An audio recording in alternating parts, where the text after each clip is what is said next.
Okay.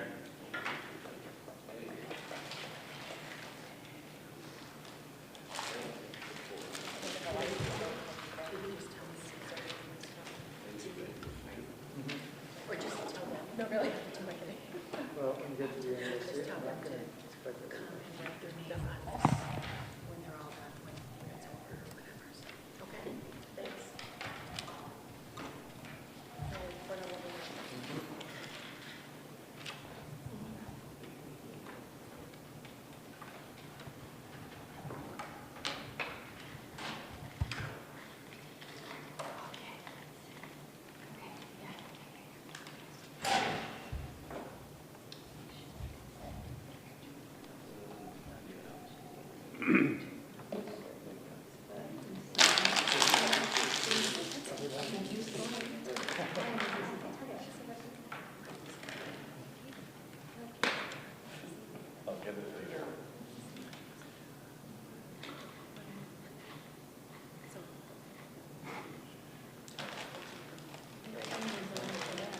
No, definitely not.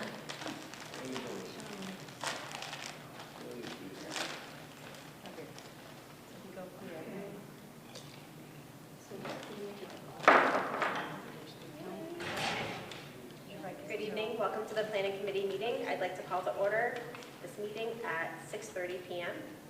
We will be 5:30 p.m. Sorry, it's full committee time. I see that David Sanders is here recording from Wilbraham Public Access. Is there anyone else here recording this meeting? Okay, we will begin with roll call.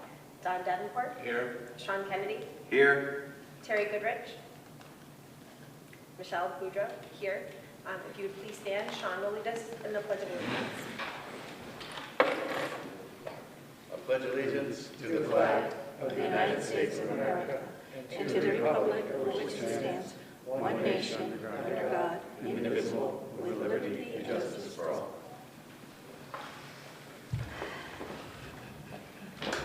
Great. Thank you. So we are going to begin with feedback from our visit. We visited 3 high schools recently that included 8th grade. The first being Barnstable High School in Barnstable, Mass. The second, Dennis Yarmouth Regional High School in South Yarmouth, Massachusetts. And Monomoy Regional High School in Harwich, Massachusetts.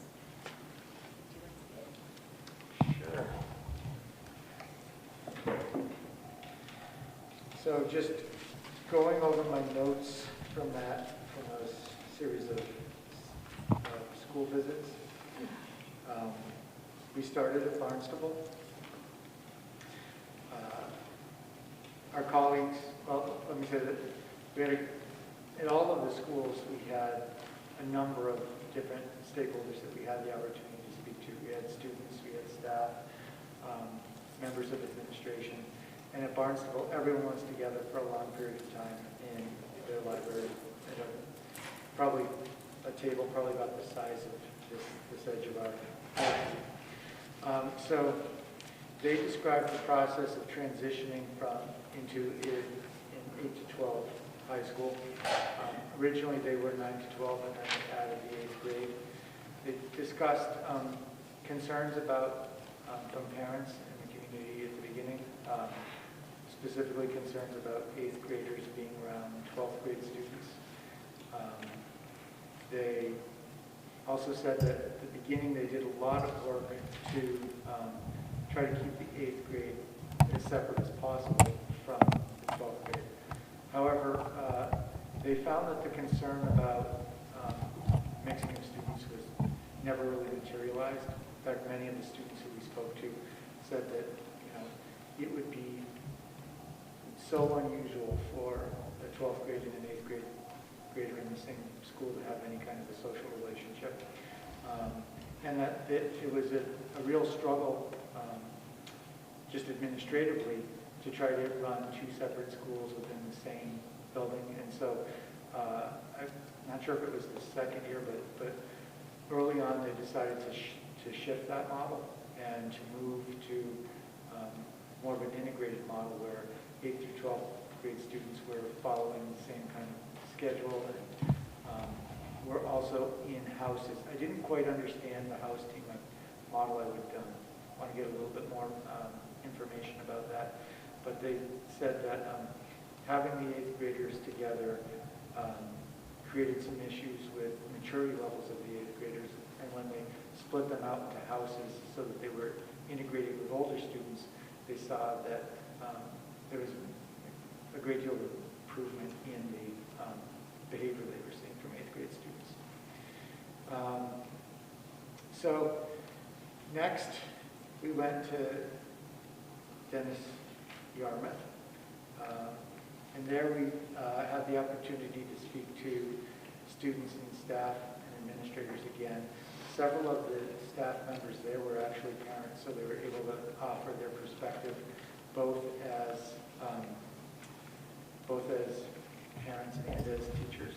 And we heard some different perspectives.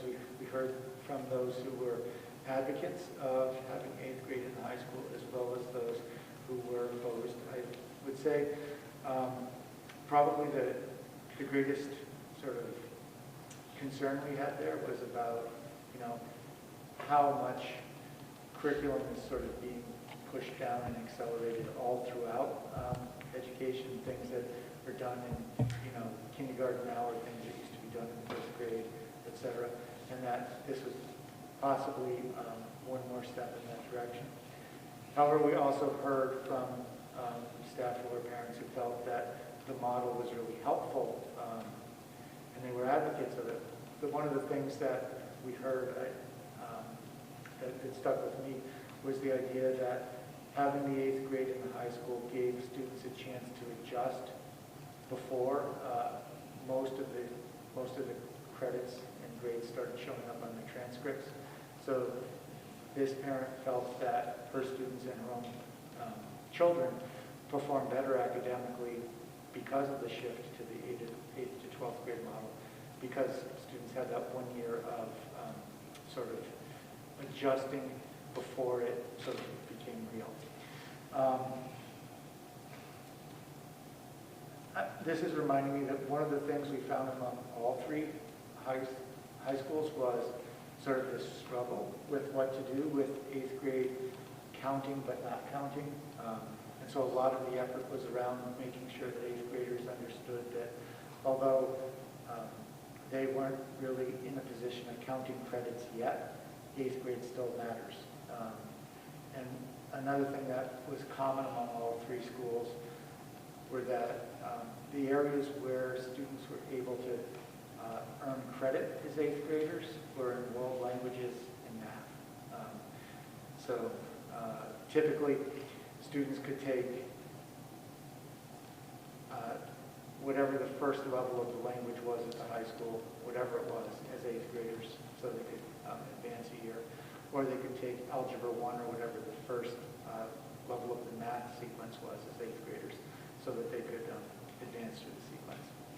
And then the last place we went to was to Monomoy, which to me was probably the most striking experience, because Monomoy was a model high school that was built from the same model as Minnechaug. In fact, I think Monomoy may have been built a year or 2 before.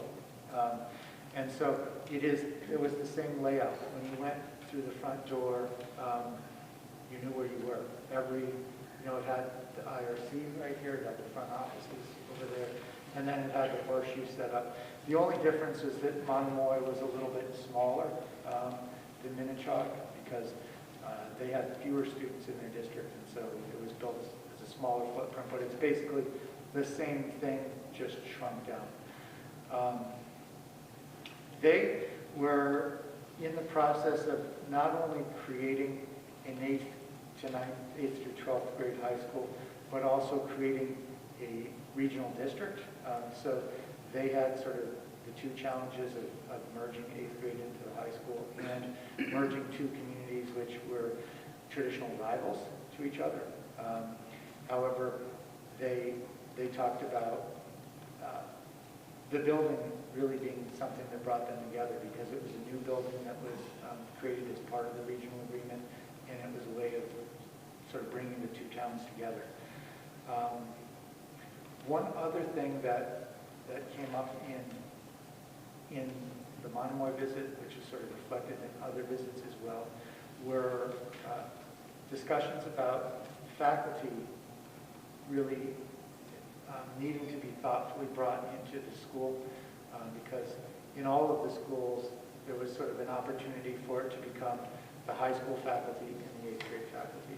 And 8th grade teachers talked to us about some ways in which they felt isolated from their colleagues and steps that the school had to do all of the schools had to do to sort of really make sure that they were faculty members on equal footing with the rest of the faculty. So maybe I will leave with just one last thought, because it keeps coming into my mind. I think it was in Barnstable, we have received the advice that, you know, if you're going to do this, about 80% of your effort needs to be focused on communications with parents and other adults, and 20% for kids, because they found that most of the concerns are coming from the parent group, and kids adjusted much more quickly. So that's sort of where I would leave it. That's what I got out of the day. Sean, would you like to? Yeah, thank you, John, for that. I'd like to build on some stuff that John was talking about. So, first off, I'm wearing a hat because I have Mad Hat head, and I don't want you to think I'm being disrespectful. It's better you looking at the hat. So the big question that was the same question from all three, was making sure that 8th grade counts. All right, you know, because kids come in and they know that, well, you know, anything I do here is not going to affect my transcript if I decide to go into higher education or something like that, because they just look at high school, 9th, 10th, 11th, and 12th. So the question was, how do you make 8th grade count? And a couple things came up, which John already mentioned, about the languages and math, that you can take classes and that can count, that can carry over to your transcript. But the biggest thing, which was the same, and very few things were the same in all three schools, was that using 8th grade as that transition year. Instead of going from middle school, 8th grade, to 9th grade at the high school, and you have that transition, oh, you're in this school is so big, and you see all these, you know, bigger kids walking around, and the older kids, and they all seem to know what's going on, and you're just, you know, this freshman, and you're, you know, a little scared and stuff. That using this 8th grade as that transition, so that when they go to 9th grade, they already have a leg up on pretty much everyone else that goes to high school in the 9th grade, is you've already had a year in the school. You've already been here. You've already you know where all the classrooms are. You know where the cafeteria is. You're not, you know, so in awe of the older students and such that you would be when going from, you know, starting high school in 9th grade. And I thought that was important. It was something that I was considering, because I remember when I started as a freshman, yeah, it was a big transition for me, but have that a year earlier, I thought that was something that was good. I also, all three schools, I've had so many parents come to me, and basically it's this: if you think I'm going to send my 8th grade daughter to this high school with the 12th grade boys there, you're crazy, you know? And a lot of people had said that to me, to the point where I became that guy at these meetings where I asked that question. And the interesting thing was, I would say 3 out of the 4 times when I presented that question, the students and the teachers thought I was talking about bullying and not about any kind of dating, relationships, stuff like that, because that was so far out of the realm. They're like, ooh, no, 12th graders are not going to be dating 8th graders. It just doesn't really happen. They did think I was talking about bullying, and what was interesting, they said the only times that you would see the kids get bullying is if they had older brothers and sisters in the school, and their friends would hang around with them, and that's when some bullying would happen. So it was really great for me to hear that, because now I can go back to the parents that told me this, and I can say, listen, I brought it up at all 3 schools, and it was consistent. It's just not something that happens. And if it does happen, it's just shunned across the board, and the teachers, they're very attuned to that as well, all right, which I thought was great. Let me see what else I have here. Oh yes, it was also interesting what they were saying about the teachers being looked down on. Oh, you're an 8th grade teacher. You're not a high school teacher. You're 8th grade. And it's something that we didn't even have on our radar, right? And it was so good to hear that because now we know what to prepare for so that we can make sure that we don't have that or have as little of that as possible. The other thing which I thought was great was the 9th graders, the 8th graders that we talked to said what they really liked is that they could join the clubs of high school. You know, when they come in there, yes, they can take, you know, some 9th grade classes, whether it's language or math or whatever, but they also liked that they had access to the clubs, that they can join the clubs, and also the high school sports. If you're a phenom, you don't have to wait.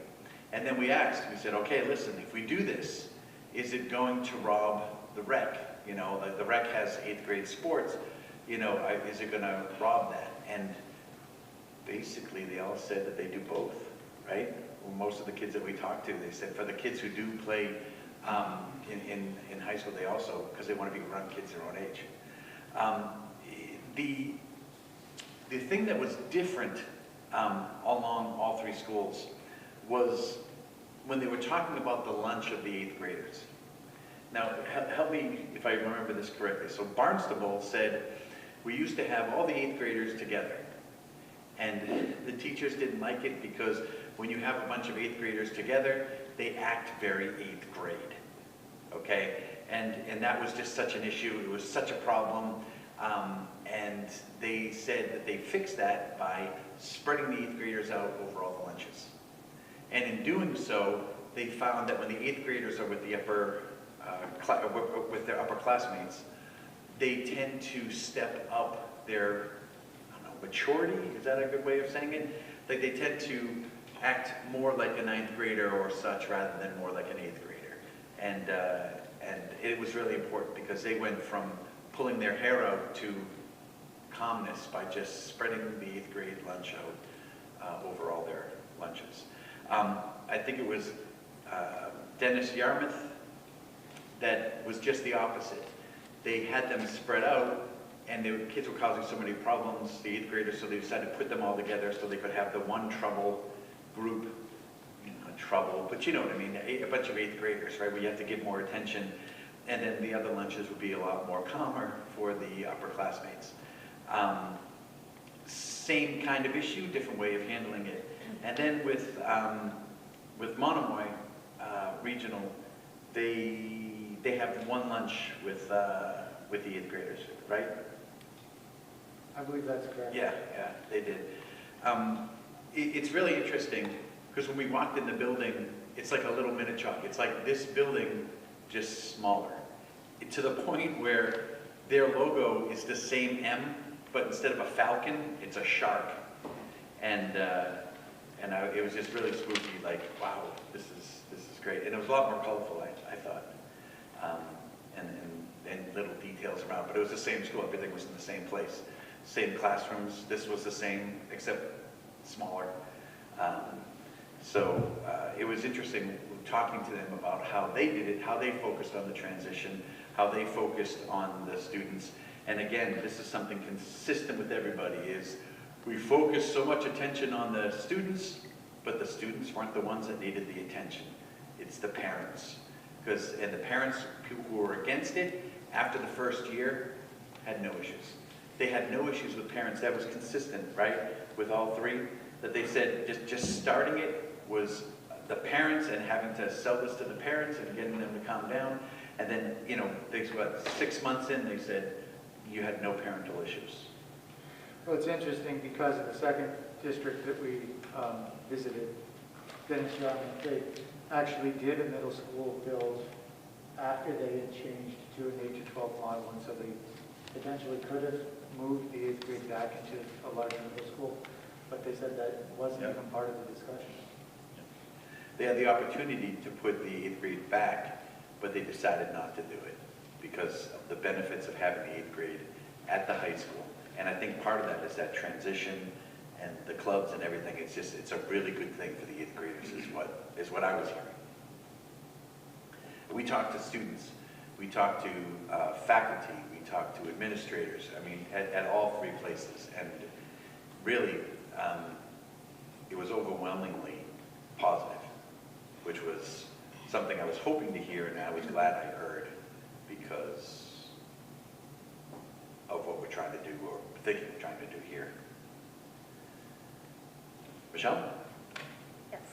So I think going to these 3 different districts was really helpful. Each of the visits was different. I think that each one offered a different perspective, which was really helpful. The first one, I think Barnstable, they've been at it the longest, I believe. But I think we learned a lot at each of the buildings. You know, some things that came through for me was about being thoughtful and intentional with planning, and the fact that the willingness to be flexible.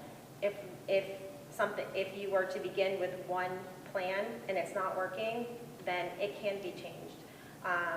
Thinking about scheduling, whether it's maintaining that middle school team model or block scheduling. Is it effective for the 8th grade to be on their own schedule? We learned at Barnstable, I think actually that building was maintaining 3 different bell schedules. And they ended up just going to putting the 8th grade on the same schedule as the high school was running on, which they found to be far more helpful. Other things was integrating the 8th grade into the high school, or whether keeping their own separate wings. So we heard about benefits of both. Barnstable also, for example, they had their 8th grade separate, and then they found over time they were able to integrate them a little bit more with the other students in the building. Other buildings didn't do that, and they found that to be really helpful and beneficial with both the administration, the teachers, and the staff. So just seeing what works, everything you have to make sure it works for, your population and your building, but just that willingness to be flexible is really important, and just being really thoughtful with the planning. And also, as much as we're focusing on making sure that we're integrating students, but just being also thoughtful and respectful and, with the teachers as well, making sure that they're no longer just the 8th grade teachers. They would be the teachers that are also at Minnetonka Regional High School, if that is what was happening. So those were some of my takeaways, but I thought that each of the visits was very valuable, and I think my takeaway at each building, based on their experience, was really, really helpful to hear. Jill, did you talk to students? Yeah. We did. At each one of the buildings, there were students at the table. And for instance, at Dennis Yarmouth, and actually at Monomoy, something that the 8th graders were really, they really appreciated that extra year. They felt that transition year to get used to the building, being in a different setting for them, they found to be really helpful so they could feel more acclimated. And the staff spoke to that as well. And the students that we did speak to, which were across grade levels, mentioned that as well. What were the enrollments, basically? Were they close to Minnetonka? Barnstable is significantly higher than us. Monomoy is smaller than us. And Dennis Yarmouth, I'm not sure. A little bit bigger. A little bit bigger. So you had a good cross-section? Yes, yeah. And also so the experience at Monomoy too, some of the challenges that they were facing, they regionalized and they built this high school with the 8th grade in mind. So some of the challenges that they were facing, they differ from ours. And yeah. So Dennis Yarmouth and Monomoy were both regional schools. Correct. How many, 2 towns or? 2 towns in each. And a big one and a little one? In Monomoy, it was sort of a big and a little. I'm not sure in the Dennis Yarmouth. And also one of the interesting pieces with the Dennis Yarmouth, because when they had transferred the 8th grade, and a lot of them are looking at different reconfiguration in their district as well, but when they transferred the 8th grade, they weren't pre-planning for the intermediate school that they ended up building. And yeah. But they kept the 8th graders in the Right, it was a completely separate project, and one didn't affect the other. They actually could have moved easily the 8th graders back to the intermediate school, and they decided not to. They just said it was so much better the way they had it. And also hearing just about the lunches and the way they separated, some of the buildings did like an 8-9 lunch, some did, and some did the 8th grade. But again, we heard about their flexibility and their willingness to, you know what, this isn't working, let's try something different. Where are the students, how are they being successful at lunch? One of this, I think it was Dennis Yarmouth, they liked having the 8th grade lunch because that was a time where all of the 8th graders could come together and connect and socialize. Otherwise, if you have separated lunches, then maybe you're not coming together with your classmates and seeing, some of the faces that you're wanting to connect with during the day, especially at the beginning of the year. But they found that to be really helpful. There was basically just some things were just definites, like this is what you need to do, this is what you don't have to worry about, that were across the board, right? And there were some that were like, well, you can do it this way, you can do it this way, depending on what works for you. And we can try it one way here, and we can see how it works, and then we can pivot. There's no such thing as bad education, right? I mean, you're educating someone, it's a beautiful thing. But we can always do better. And when we start this out, we just have to be able to pivot, if needed. So I do see that we have some people in our audience. Yeah. So while we don't have a public comment on the agenda, I would like to invite you to, express any thoughts or feelings or provide any input while you're here. Are you a group together, or are you just strangers that just happen to show up? So we're all part of the same civics class, and we have a project. Hey, why don't you come So up why and don't you just come jump on the up? microphone? So why don't you all sit in front of a microphone? You can move one over here. You can ask questions, you can, whatever, we'll help make this an A+ for you. How's that? And this is our one of the teachers. Of course, absolutely. No, the teacher can't come. No, I'm joking. Please, I'm joking. Please. So just my one request is just make sure before you start speaking, just press the button and making sure that you speak into the microphone. If you see And it screen, it's good. if you could announce your name and, your affiliation to the district. And thanks for being here. Thank you for having us. My name is Cameron Roy. I'm a 12th grader at Minnetonka, and our civics project is, we have here at Minnetonka a collaborative that rents space, and they cater to disabled students. And when we heard about the reorganization project, we heard a part that was that if the 8th grade did come to Minnetonka, that there wouldn't be space for the collaborative to rent anymore. And that did pulled a few heartstrings with us as our student body has been, we've had these kids with us for as long as I can remember. I've been here since kindergarten, and they're a big part of our lives. We see them every day. And they come into our classes, and they have a coffee cart that they roll around that all the teachers love getting coffee from them. And so just those little interactions, I think, would be missed by a huge majority of our student body and the staff as well. So we were just wondering if there was any further, insight on what it would look like for them. Would they have space at the school district or not? Could you answer that here? So I have to tell you that it warms my heart to hear that question and to know that that's a concern for the students here. I have asked to put on an agenda for an upcoming meeting at the collaborative this issue to see what the future could hold.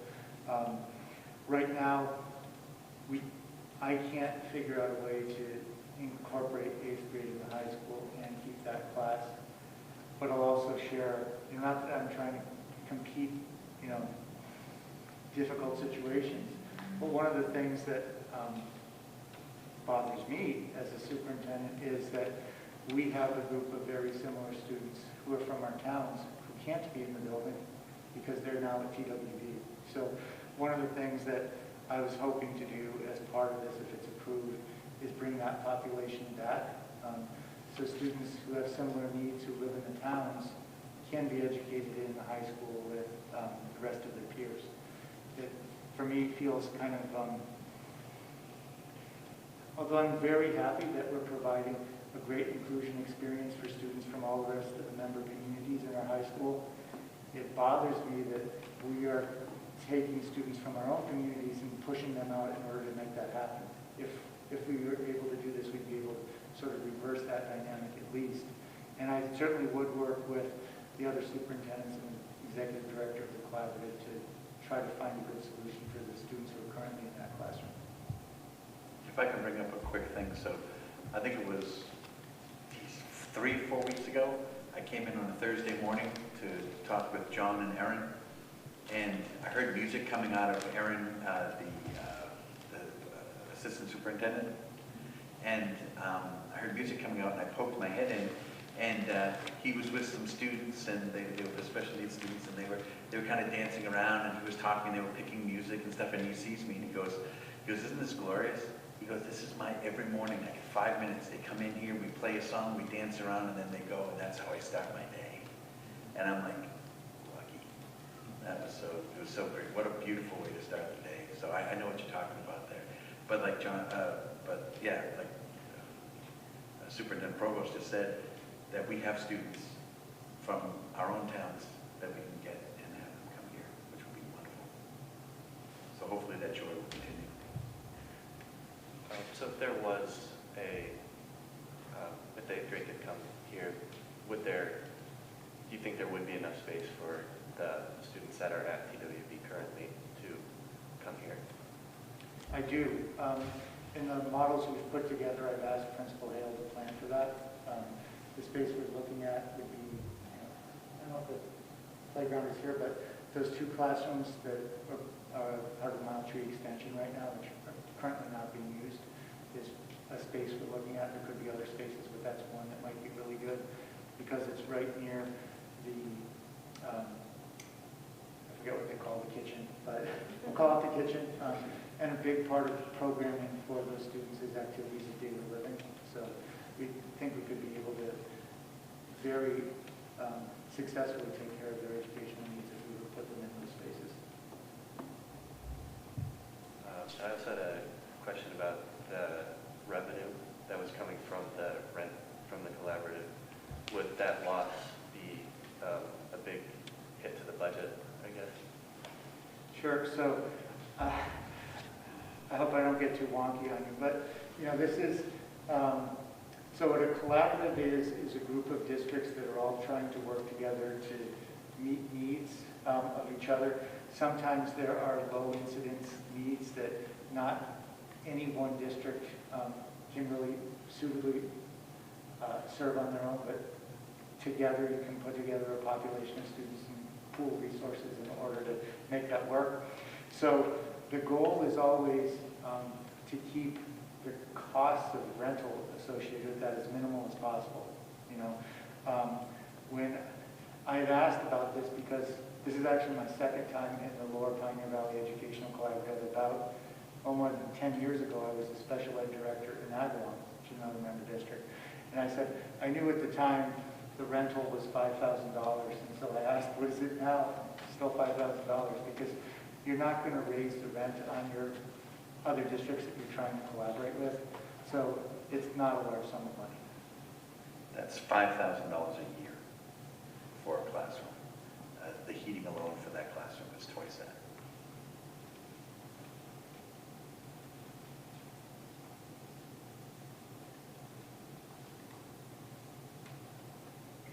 Anyone else with any questions or things you want to bring up? Sure. So to my knowledge, the reason that we are looking into bringing 8th grade to the high school is currently because the 8th grade is the middle school is crowded, very crowded. Is this current middle school population just like a temporary thing, like a bubble that just has to work its way out through the middle school, or is there this if in later years when at around 2nd grade those grades come up, will this still be too big of a population to serve that the middle school can Yeah, I can take this. Sure. So, according to, what is it, NASDAQ? They did that survey, correct? Correct. And they showed the populations of our district going down. And then I think starting last year, this year, next year, it's leveling out and then it'll start going up slightly. So I think this is where we're going to be for a while, at least population-wise, within the next 5-10 years. And I think that freeing up some space in the middle school is a really good thing. And then bringing the students here. MSBA, which is the Massachusetts, basically they... School Building Authority. Thank you, School Building Authority. And they have said to us when we were talking about different projects that we want to do, and they say, well, why would we fix this school or fix that school when you have Minnetonka, which is one of the best schools around, buildings-wise, and yet you have under 1,000 students here, you know? So, you know, we want you to utilize the school before we give you any money to do other projects. And they made that very clear to us as well. So, yes, I think that this is appropriate for, there is no bubble, this is what it is. And if we do want to improve schools and do some different projects in the schools that we have, that we're going to have to, you know, make sure that the organization that would pay, you know, roughly half of it would be happy with what we're doing. And just, okay, really quickly, so you don't have to track it down, NASDAQ is the New England School Development Corporation. It's a group that helps provide technical assistance to districts in the New England states. So they're the ones that Member Kennedy was referring to as doing the enrollment projections going on for us.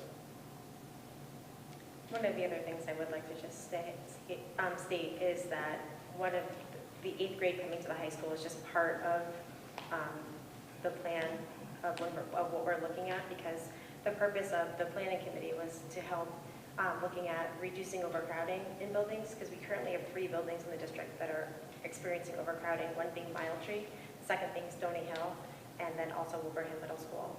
We're also looking at reducing transitions for students, because in Wilbraham, students, as you know, or may not know, students are transitioning every 2 years. So at Mile Tree, it's you know, pre-K to 1 or K to 1, and then Stony Hill is 2 to 3, Sewell Road is 4 to 5, and then Wilbraham Middle is 6, 7, and 8. So just reducing maybe some of those transitions. And then also, of course, making sure that we're providing the best educational opportunities and experiences for our students. So we're looking at all of those things as we're looking at the various plans that the planning committee has set forth.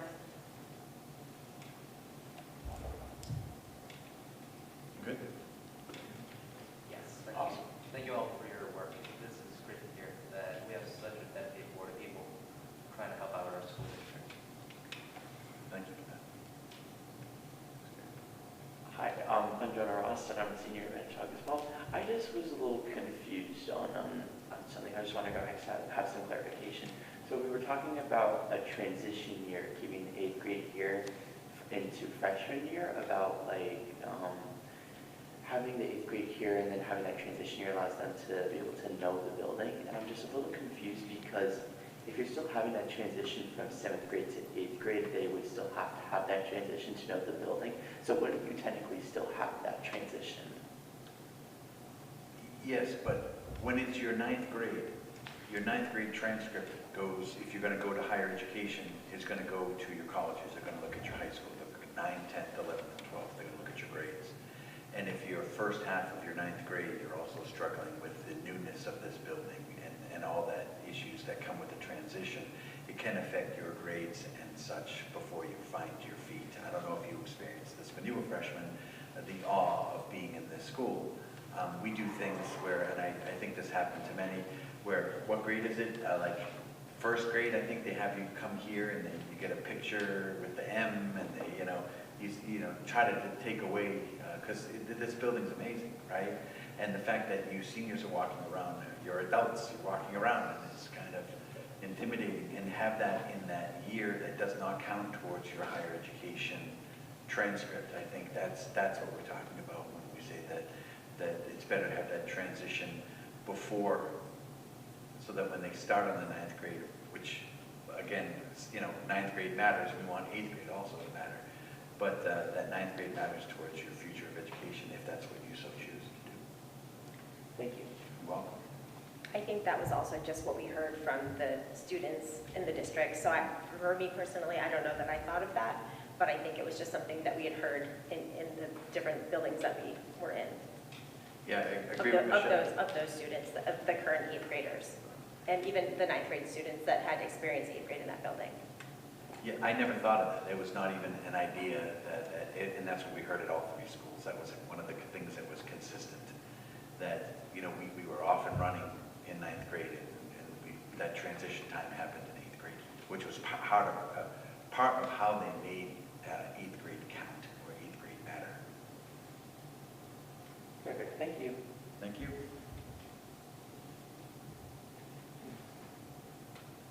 Okay, Lisa Sternberg. Are you also a senior manager? Yes, I never was. My husband taught here for 37 years, if that counts. And my daughter was. Actually, my three stepkids too. Michelle, you were talking about the eighth grade situation as being only part of the plan, and that there are three other crowded schools, Tree, Stony Hill, and then Wilbraham Middle. When I took a look at option one, and I think that's the one that you've been favoring overall, right? What I'm seeing is that does not mitigate the problem at Stony Hill or Mile Tree. And I think that's really important. I've heard that this needs to be a situation where we look at the district globally. And this does not reduce the number of transitions for the Wilbraham children. There are still 4, I think, transitions. And I have that right. But anyway, it doesn't reduce the number. As far as Hampton goes, if it truly did function as a K-8 building, which is what it is supposed to be doing, there would only be the one transition, 8th into high school. And so, and I have a lot of other concerns and questions, but since this was the most recently brought up, I'd like to hear from all of you. Should I address you? Oh, it doesn't She's matter. addressing that Any idea, of them? the larger thing. We started with 136 different options of every possible configuration that we can have. We are limited by what we have. We're not going to be building any more schools this year, next year. I mean, we have what we have. So we have to utilize what we can in the best way possible. We are doing our best to limit the transitions. We've talked with educators, we've talked with parents, we've talked with students, we've talked with administration, and we've refined those from 136 and just kept on whittling it down, whittling it down, whittling it down, and these 4 have come.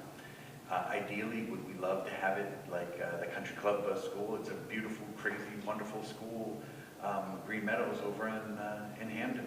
It's one of the best buildings, especially for children of those different ages. I mean, that circle room that they have for the nursery school, I mean, it's a beautiful place. We would love to have that here, but we don't. We only have that one building, and it's in Hamden.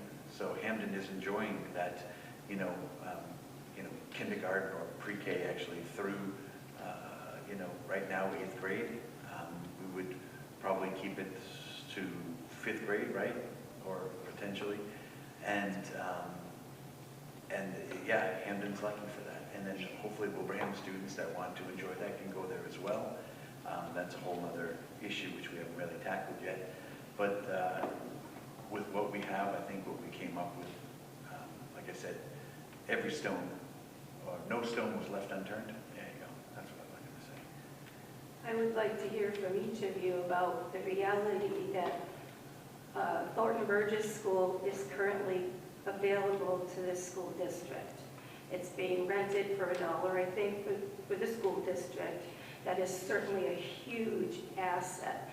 I fail to understand why there is this resistance to use Thornton Burgess School. It can accommodate at least 350 students. It has in the past. When all of this began back in 2014, leading toward a combined middle school in Wilbraham, there were 264 students at Thornton Burgess. There certainly could be 264 students at Thornton Burgess once again. Please explain to me, each of you, why you're resistant to using Thornton Burgess School. Okay, I'll go first. Okay, so even just to go back to your previous question, out of the 4 options, you are correct, that does not reduce the transitions. And I think that, when we did whittle it down from the 136 options, we just presented 4 different options with different configurations. Now, there are different costs associated with each one of those options. Now, mind you, we haven't determined which option we're setting forth. We're still kind of in our due diligence period, looking at all the different things that, we're trying to think of everything as we present this to the community, because ultimately it is all the stakeholders. Both towns do have to agree to you're voting on what's going to happen next, as well as DESE also has to, and the school committee as well. Regarding TWB, it is one of the options, so I don't know that it's been looked over. I believe it's option number 3 and 4. So out of the options that are currently on the table, none of them have been removed as an option. And we're just, again, still getting additional information on costs and making sure that they're realistic, because that is, we will have, it will impact our budget. All of the options, there are going to be costs associated with every change that we make. So I don't know that it's been discounted. At least it hasn't, because it's still present as one of our options. Okay, I'd like to hear from the other 3, please. I would just, go ahead. I don't think we're resistant to using Thornton Burgess because we have it as 2 options. We just haven't gotten to that point yet. Option 1 seems to be favorable to some of the groups that have come to us, but we haven't come to that conclusion at all. And option 3 and 4 both contain Thornton Burgess and require the closing of the school in Wilbraham. It would have both 3 and 4 have 6th and 7th grade coming to TWB. We haven't foreclosed anything yet. At least I haven't. The only thing I would add to the answers that have already been given is in a number of the scenarios we're looking at moving preschool from Mile Tree to Green Meadows, so that would address the overcrowding at that building. We don't have a good solution for Stony Hill. We just haven't been able to figure that out. And then the other thing I would point out is that even though 2 of the options that we're currently considering do include TWB, a number of options that were eliminated from that group of 136 right away were options that included 1 grade schools, because we were concerned about the number of transitions. We didn't want to make it worse by adding another one with a transition. So, for example, we could have addressed overcrowding at the middle school by saying all 6th graders from both towns will go to TWB, or we could have said all 8th graders from both towns will go to TWB, but then that would create yet another transition. So that's why those options were eliminated. And if I could bring up, I have been in every single room, every single closet at TWB. I went through, and we went, I think all of us on this table, right? We went through, I made a point of going everywhere and looking at everything. Personally, in my opinion, that building needs a lot of work. And I don't think it's economically feasible to use that for education anymore, in my humble opinion. I'm still open to any of the options. I'm listening to the stakeholders. I'm just one of the stakeholders, myself. But if the vast majority says no, that's what we want, I have no problem with that. The school has some good bones. It is on a septic system, which will have to be updated, and I believe the electrical is very outdated and needs to be updated as well, plus some paving on the day outside and then in the school. I think there's still some asbestos, and yeah, there's still some asbestos there that ought to be taken care of, and it just needs a lot of work. Okay, respectfully, Sean, I know. This is not a debate, I'm just saying what I think. Well, I'd like to say what I think too. Sure. I know that school quite well. And if we were to talk about the past, I guess since 2017, Thornton Burgess has basically been in a time capsule. It's had minimal wear and tear. As far as Wilbraham Middle School goes, it has sustained very heavy usage in the past few years. I'd like to remind people that when the architects did the studies back in 2013, I believe, that Wilbraham Middle School overall was rated fair. Thornton Burgess overall was rated good. I understand your concern about asbestos. I think there's asbestos as well that has not been mitigated at Wilbraham Middle School. You can look into that, but my understanding in going... All the asbestos has been mitigated at Wilbraham Middle School. Correct, John? Well, I guess what I would say is that every district that I've ever worked in has to have an asbestos mitigation plan. I believe that without, I don't want to make a pine on it without actually having it in front of us. I think the best way to answer it would be to say we could go to our facility staff and get a copy of it. I think it was 4 years ago the last of it was removed, if I'm correct. I might be off by a year or two. But again, you know, if TWB is what people want, then we can do the mitigation and we put in the work that needs to be done. Lisa, Yes. you mentioned about the architectural study. Yes. The selectmen last night voted to hire an engineer to take a look at TWB and see what needs to be done there to refurb it to be a school or to, what needs to be done.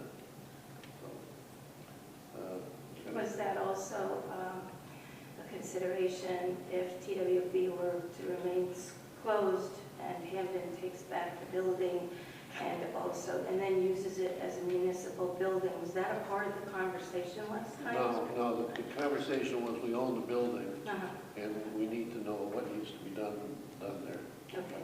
There was no conversation about Okay. those. And by the way, I don't mind spending the $7 million to fix the town hall. Good.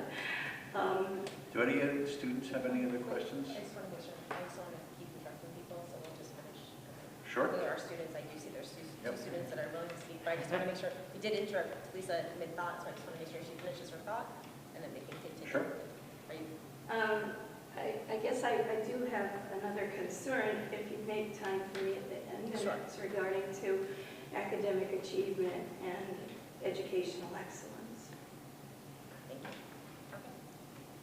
I just wanted to say that I have to leave now, but I really appreciate everyone's input. And I really appreciate the information that you guys are giving, and I also appreciate your consideration with anything. I'm very happy that there's a lot of flexibility happening. Thank you for coming. Thank you. Thank you so much. Thank I also you. believe And may I say to you, I mean, I was joking before, but that you came with your students and you put in the time and they all had really great questions, so kudos to everything you do with these students. Thank you. Oh, did you have something? My name is Ava Shane, I'm also a senior at Minnetonka. I just have a couple of questions. What are the ages of students who are currently at PWB for the adult education program? Like, is it just 21 and older, or is it 18 to 21? 18 to 22. 18 to 22, yeah. And then, like, the ages of students in the collaborative at Minnetonka? Similar age group. Okay, thank you. And then, so if the students at TWB did come here to Minnetonka for adult education, does that mean high school students currently here would not be able to take the early education elective classes that used to be here? Right now, I'm not exactly sure why the early childhood education electives don't take place. I'm not sure if that's because the students are no longer here or because there wasn't interest on the part of the students. If there was an interest, I do think that there would be a way to create options with Mile Tree being on the same campus. And then just one last question, do you know if Mile Tree is more overcrowded because the program is no longer here? We have to move them to other districts and other schools? I don't believe that's the case. I think the reason that Mile Tree is overcrowded now is because we have so many kindergartners.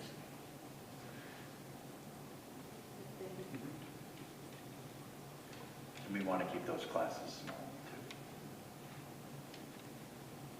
So either of you have any other questions or comments? Okay, we are actually going to move on to the regional agreement discussion, and we'll circle back to you. Okay, thank you.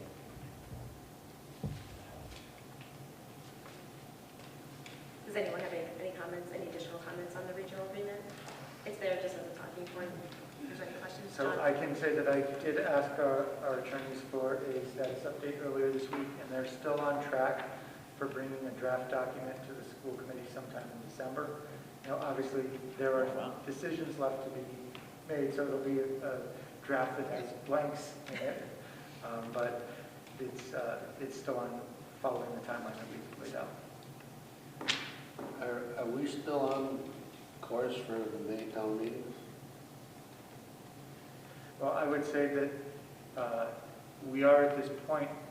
As I first see it, the next steps would be for the school committee to get the regional agreement into a final proposal form. Who knows how long that will take, but if that draft is provided in December, we're hopeful that that would provide enough time for the rest of the decisions to be made so that it could go on the spring town meetings.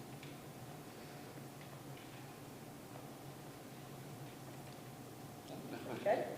I'm just thinking, well, we already have a town meeting. It's going to be a busy one. I'll be chairman then, so I just want to know. I think I'll be sick that day. No such luck. No such luck. You got to show up. Anything else on the regional agreement? Yeah, it's going to require a lot of work. A lot of the, and I shared it with you, and you can share it with your classmates. A lot of it is just old language that has to be updated, but then there are some substantive decisions that we're going to have to make with the regionalization agreement. Do we decide to regionalize K through 12 or pre-K through 12, or do we just do it, say, 6th grade through 12, something like that? So there's different options, and the pros and cons have been discussed in previous meetings, but that's one of the big things which we still have yet to make a decision on, which I think is great because we're really just taking in information right now from all the stakeholders to make sure that when we make a decision that it's the correct one for our district, or as correct as it can be. And the beautiful thing is we can always pivot, and that's the one thing we learned by visiting these 3 schools, is to keep, you go for it, see what works, and don't be afraid of changing things to make things better. So. Since this is a civics class, I'm going to give a little civics lesson on this. So in order for the regional agreement to change, it needs to be approved by the school committee, and it has to be approved at both town meetings, and it has to be approved by the Commissioner of Education. And so to understand the document that you have in front of you, in the spring, this planning committee met with officials from the Department of Education to say, okay, so what's the commissioner going to require? Because we don't want to go through all this process to deliver a document that the commissioner sends back. So when you look at that draft and you see all the comments in the margins, what you're seeing are the comments of the reviewers at DESE about things that they would require in a new agreement. Thank you. Lisa, I will go back up to you about your question. But before, just in case any of you have to leave beforehand, thank you again for coming. I welcome you and I encourage you back anytime. We meet every other Tuesday. We meet here in the IRC. So spread the word, bring your friends. Thank you again for having us. Yeah. It's been very helpful. Absolutely. Great information. Any questions that you have? By the way, DESE is the Department of Elementary and Secondary Education. You got it. There you go. Okay. All right, Lisa. Okay. What I mentioned is about academic achievement and educational excellence. I frankly have not heard a whole lot about the impact of these changes on how this is going to improve our current situation. I know MCAS isn't everything, however, it is something, and Manitowoc is struggling. In fact, the district is struggling. We're, when compared to the state, because the bar graphs show where we're at compared to the state scores, we're not doing all that well. And I checked, I did a little homework on Monomoy, Dennis Yarmouth, and Barnstable, and they're not doing so great either. I don't know to what extent you discussed how this has facilitated improvements. My concern that I've brought forth before is that a critical year for MCAS is 8th grade. I also noted in somewhere in my notes that from this body or the school committee, that it takes about 1 year for students to adjust to their new school. And, you know, we're thinking about transitions. Wilbraham having 4 still, but most importantly, 8th grade. And we are talking about flexibility and adjustments and pivoting and so on.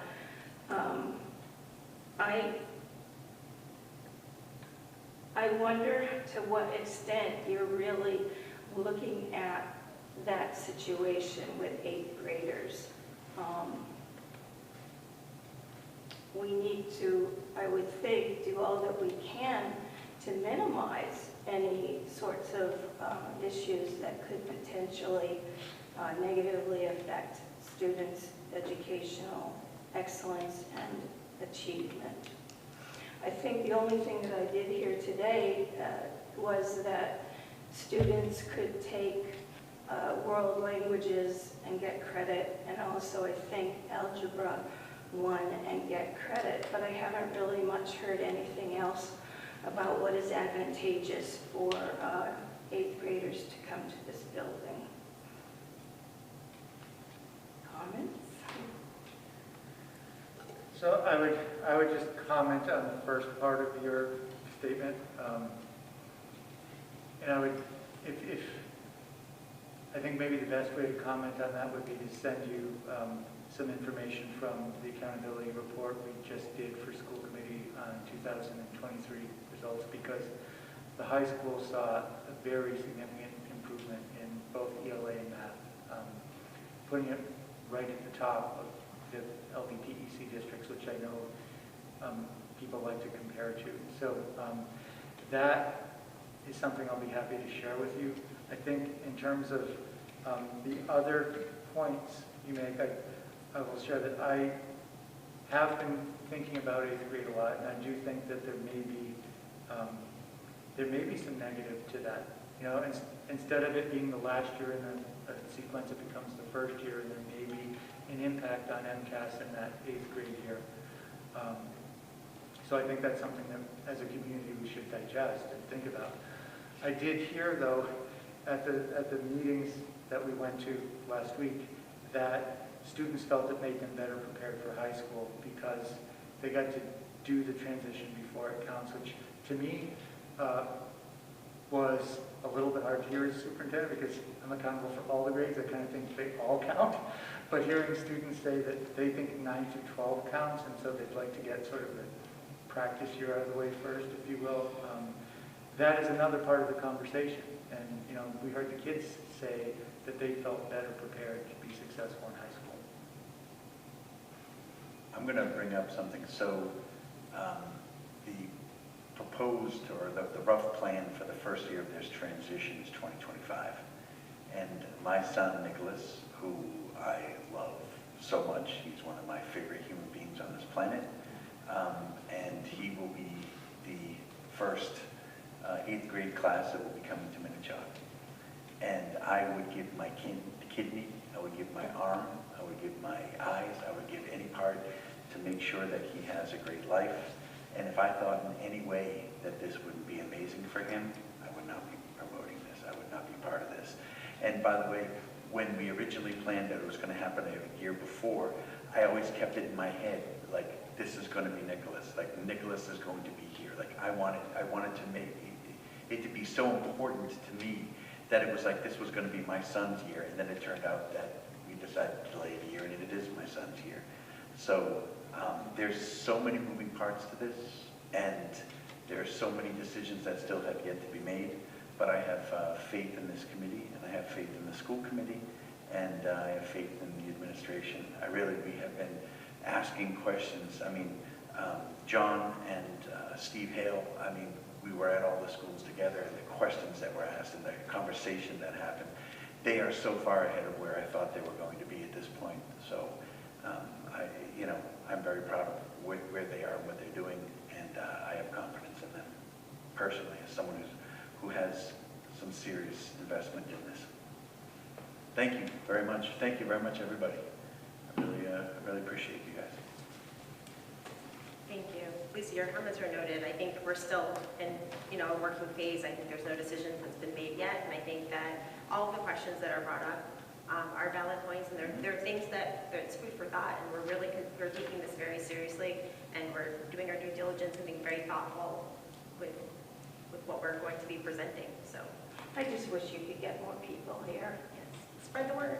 And From your mouth to God's ears. yeah. And I don't know how that can be achieved, but I just, I followed this since 2014, and it's been a struggle except for the year that we took a vote, and things were pretty exciting then. So at any rate, and I guess I really did hear more that option 1 was the option you were leaning toward. I heard that the concern about options 3 and 4 is that, and we've heard it before, but that Wilbraham parents are not going to be fans of moving 6th and 7th grade over to Hampton. Just something that's a consideration. We'll see where that goes. Well, thank you. Yep. So our next meeting,